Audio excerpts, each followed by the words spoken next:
ధ్యానం చేస్తే జ్ఞానం వస్తుందా? అసలు జ్ఞానం అంటే ఏంటి? మీరు చెప్పినటువంటి ధ్యానం ఏ విధంగా చేయాలి? కొంచెం వివరంగా చెప్తే అండి అది కంటిన్యూ చేస్తారు. ధ్యానం దాని మీద అంటే ఒక దాని మీద దృష్టి పెట్టడం అండి. అది ఇప్పుడు మిగతా మార్గం ఉన్న కర్మ సరే భక్తిలో భక్తిలో ఎవరో కూర్చొని కృష్ణుడు భక్తుడు అనుకోండి, కృష్ణుడి మీద దృష్టి పెట్టుకుని కృష్ణుడు ఆకారం మీద దృష్టి పెట్టుకుని ధ్యానం చేస్తారు. అది ఒక సాధన. అలా కాకుండా వీళ్ళు యోగంలో అంటే పతంజలి యోగ దాంట్లో అంటే ఏదో 8 స్టెప్స్ ఉన్నాయి. ఆఖరిని మొత్తం ఆలోచనల్ని పక్కకు పెట్టేసి ఏదో ఒక దాని మీద దృష్టి అంటే అక్కడ చేయడం. అంటే అక్కడ ఏమవుతుందంటే త్రిపుటి ఉంటుంది. త్రిపుటి అంటే ధ్యానం చేసేవాడు, ధ్యానం చేసే ప్రక్రియ, దేని మీద ధ్యానం చేస్తున్నాం అది. మామూలుగా ధ్యానం అంటే ఇది అర్థం. కానీ అద్వైతం దగ్గరికి వచ్చేటప్పటికి ఇది జ్ఞాన ధ్యానం అంటాం. మిగతా అన్నింటిలోనూ సబ్జెక్టు ఆబ్జెక్ట్ ఉంటారు. ఇక్కడ అద్వైతంలో ఓన్లీ సబ్జెక్ట్, ఆబ్జెక్ట్ లేదు. ఇంకా సబ్జెక్ట్ ఏంటంటే నేను నేను నేను అనేటువంటివి భావం, స్ఫురణ అంతే. దాని మీదే తన్ను అంటే తన్ను తానే అంటే మన జ్ఞానాన్ని గుర్తిస్తూ ఉండడం. అతను ఎవరో అడిగా, మీరు జ్ఞానం అలాగా హోల్డ్ చేయమని అంటున్నారు కదా, ఆలోచన లేకుండా అలా ఉండమంటున్నారు కదా, మరి అప్పుడు ఏమీ జరగట్లేదు కదా, దానివల్ల ఫలితం వస్తుంది అన్నాడు. అంటే ఏమీ జరగట్లేదు నువ్వు ఎందుకు అనుకుంటున్నావు? నువ్వు 600 కిలోమీటర్ స్పీడ్లో లోపల విమానంలో వెళ్ళిపోతూ ఉంటే నీకు తెలుస్తుందా ఎంత వెళుతున్నావు అని? అక్కడే అసలు తెలుస్తుందా? తెలియదే, నువ్వు వెళుతున్నావు. ఆయన మరి ఇది మనిషిలో మార్పు ఎలా తీసుకొస్తుంది? ఇందులో మార్పు ఎలా తీసుకుంది? ఆయన చాలా ఆనందపడ్డాడు. మూజీ గారిని రమణ మహర్షి శిష్యుడు మూజీ ఉన్నాడు. ఆ మూజీ 50 మందితో ఇక్కడికి వచ్చాడు, పక్క నాన్నగారి ఆశ్రమానికి సత్సంగా పెట్టాడు. సార్ నేను కాలక్షేపం వెళ్ళేవాడిని. నేను అక్కడ ఈ విచారణ ఎలాగా పెర్మనెంట్ బెనిఫిట్ ఇస్తుంది అని చెప్తే నేను చిన్న కాగితం మీద రాసి చాలా ఆనందపడ్డాడు. అది ఏంటంటే ఇప్పుడు మీకు ఒక వీడియో క్యాసెట్ రికార్డర్ ఉంది, వీసీఆర్ అని ఉండేది క్యాసెట్లో, ఫుల్గా సినిమా రికార్డ్ అయ్యింది. దాన్ని మీరు ఒక టీవీ అటాచ్ ఉన్నటువంటి వీసీఆర్లో పెట్టారు. దాన్ని పెట్టి టీవీ స్క్రీన్ ఖాళీగా ఉంచారు, లైట్ ఆన్ చేసి క్లిక్ లాంచి దీన్ని రికార్డ్ బటన్ నొక్కారు. రికార్డ్ బటన్ నొక్కితే ఏం రికార్డ్ అవుతుంది? అక్కడ బ్లాంక్నెస్ ఉంది. ఇక్కడ రికార్డ్ అవుతుంది, ఏమవుతుంది? బ్లాంక్నెస్ రికార్డ్ అవుతుంది. కానీ బ్లాంక్నెస్ రికార్డుతో పాటు ఏం జరుగుతుంది? అక్కడ రికార్డ్ అయ్యేది చెరిగిపోతుంది. 2 పనులు జరుగుతున్నాయి అక్కడ. కానీ నీకు తెలియదు, అయ్యేపోయాడుకి. ఇది కూడా అంతే. నువ్వు ఆ స్క్రీన్ని బ్లాంక్గా ఉంచి నువ్వు ఎప్పుడైతే అలా హోల్డ్ చేస్తున్నావో లోపల మనం అనుకున్నాం, మనకి వ్యక్తి అంటే ఎవడు?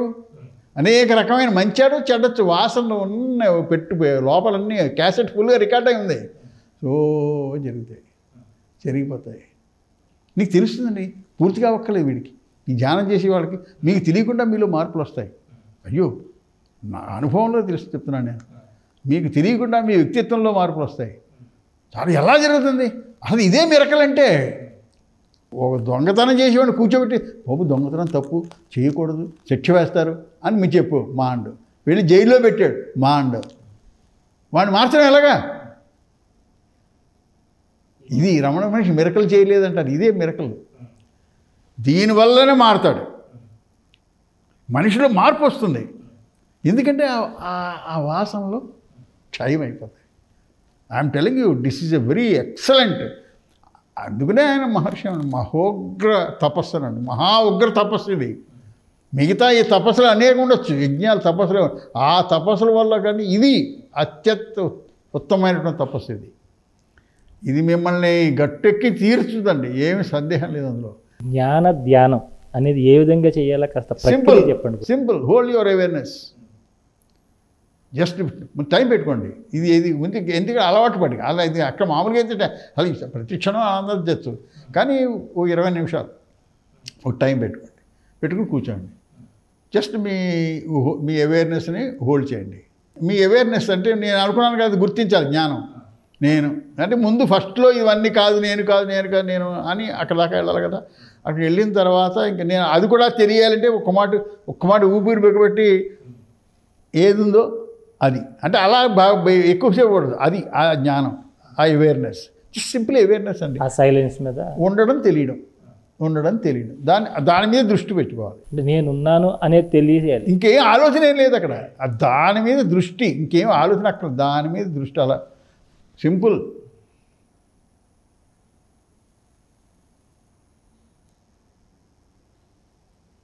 అలా కూర్చొని మీకు ఆలోచన రాదు, వస్తుంది తర్వాత. ఆలోచన లేని స్థితి అండి అది. ఆలోచన లేకుండా మీరు ఉండడం. ఓకే, అవి ప్రాక్టీస్. కొత్తలో వస్తాయి ఆలోచనలు, కానీ మీకు 20 నిమిషాలు ఉంది కదా, మీరు ఏం చేస్తారంటే 20 నిమిషాల తర్వాత మీకు తెలియలేదు, మీరు జ్ఞాన కళ్ళు మూసి చేస్తున్నారు అక్కడ, తిరిగి చేయొచ్చు అనుకోండి. చేసినప్పుడు మీరు 20 నిమిషాలు అయిందో లేదో అని చూస్తే సరిగ్గా 18 నిమిషాలు అయింది. కంటిన్యూ చేసేయండి మళ్ళీ, అలా 20 నిమిషాలు చేయండి. అలా తర్వాత 40 నిమిషాలు చేయండి. పెట్టుకున్న తర్వాత మీకులో ఇంప్రూవ్మెంట్ చెప్పనా, కొన్నాళ్ళు చేసేటప్పటికి మీరు జ్ఞానంలో తెరిచి ఏదో టైం అయిందేమో అనుకుని మీరు కళ్ళు తెరిచేటప్పుడు సరిగ్గా 40 నిమిషాలు అవుతుంది. సరిగ్గా అలా నాకు ఆశ్చర్యపోయేవాడిని. మామూలుగా గంట అదే సరిగ్గా గంట అయ్యేవాడికి. అంటే మీ లోపల ఒక అలా అది మీకు అది మీ శాసనంలో ప్రోగ్రెస్. అది ఇలా కూర్చొని మీకు 1 గంట 2 గంటలు మీకు ఏం పని లేకపోతే తీక్షణంగా అలా చేయండి.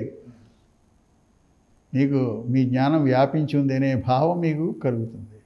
జ్ఞానం అంటే ఒక వెలుగు అని, అనంతమైన వెలుగు, అందులో మీరు ఉన్నారని, అన్నీ మీలో ఉన్నాయని ఆ భావం వచ్చేస్తుంది. ఇంకా వచ్చిన తర్వాత పోదు. అప్పుడు మీకు తెలిసిపోతుంది. ఎవరు మటుకు వాళ్ళకి గుర్తిస్తారు, తెలుస్తుంది. ఏం కష్టం కాదు. కానీ దానివల్ల అద్భుతమైనటువంటి ఫ్రీడమ్ వస్తుంది మీకు. ముక్తి అంటే అదేనండి, ఫ్రీడమ్ వస్తుంది. ఇంకా ఏది బంధించదు మిమ్మల్ని. ఏది దేనివల్ల దుఃఖం బాగుంది, ఎందుకు వస్తుంది, దుఃఖం రాకుండా ఉండదు, రాయి కాదు మీరు. కానీ వెంటనే మీరు అందులోంచి బయటపడతారు, తేరుకుంటారు. భగవంతుని ఇచ్చినటువంటి వరం ఇది. నేను అంటే భారతీయ అలా నేను పెద్ద పదాలు వాడను, ఎందుకంటే అనంత జ్ఞానం దగ్గర భారతీయుడు లేకపోతే హిందుత్వం, జ్ఞానానికి ఏదీ లేదు. జ్ఞానానికి ఏది యాక్ట్ చేసినా నువ్వు దాని మీద లేనిది వేస్తున్నావు. నేను భారతీయుడిని, నేను హిందువుని, నేను బ్రాహ్మణ్ణి అంటే నువ్వు దాని దుప్పట్లు కప్పేస్తున్నావు. లేని దుప్పట్లు కప్పుతున్నావు, అందులో కూరుకుపోతావు. కొంతమంది ఏమిటండి బాబు, ఇలాంటి దేశభక్తి జీవితాలని పిల్లంపెట్టల్ని ఏడిపించేసి వెళ్ళిపోయి వాళ్ళు ఎంతమంది లేరు. అంటే అది తప్పనే మళ్ళీ అదంతా ప్రారంభం అనుకోండి మనం. కానీ చెప్తున్నాను నేను, ఇది అసలు మూల రహస్యం ఇది. నువ్వు శుద్ధం బుద్ధం ముక్తమైనటువంటి జ్ఞాన స్వరూపుడు, ఇంకేమీ కాదు.